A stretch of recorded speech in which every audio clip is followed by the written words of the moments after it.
2026 ಜನವರಿ 17 ಇವತ್ತು ಜೋಡುಕಟ್ಟೆಯ ಮೀನು ಮಾರುಕಟ್ಟೆಯಲ್ಲಿ ಮೀನಿಗೆ ರೇಟ್ ಎಷ್ಟು?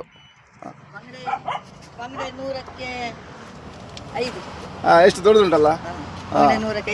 ಮತ್ತೆ ಬೇರೆ 3 ಮೀನು 112. 3 ಕಲ್ಲೂರಿಗೆ ಅಂಜದಲ್ಲಿ ಕೊಡೋದು ಸ್ವಲ್ಪ. ಕಲ್ಲೂರು ಕಲ್ಲೂರು. ಆಮೇಲೆ ಮತ್ತೆ ಬತ್ತಿ ಈಗ ಸ್ವಲ್ಪ ಅಂಜದಲ್ಲಿ ಕೊಡೋದು. ಬೆಳ್ತಂಗಡಿಯಲ್ಲಿ ಓಟು ಬಾರೆ, ಕಾರ್ಕಳದಲ್ಲಿ ಬತ್ತಿ. ಮತ್ತೆ ತೆಂಜಿ. ಡೆಂಜಿ ಕೋಸ್ಟಲ್ ಸ್ಪೆಷಲ್.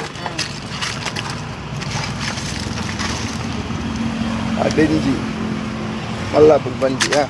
ಮತ್ತೆ ಎರಬೆ ಸಾಡಿ 20. ಅರಬಯ ಎರಬೈ. ಎರಬೆ ಸಾಡಿ. ಆಮೇಲೆ ಮತ್ತೆ ಬೂತಾಯಿ ಈಗ ತಟ್ಟೆಯಲ್ಲಿ ತುಂಚಿ ಕೊಡುದು. ರಾಶಿ ರಾಶಿ. ನನಗೆ ಕಲ್ಲೂರು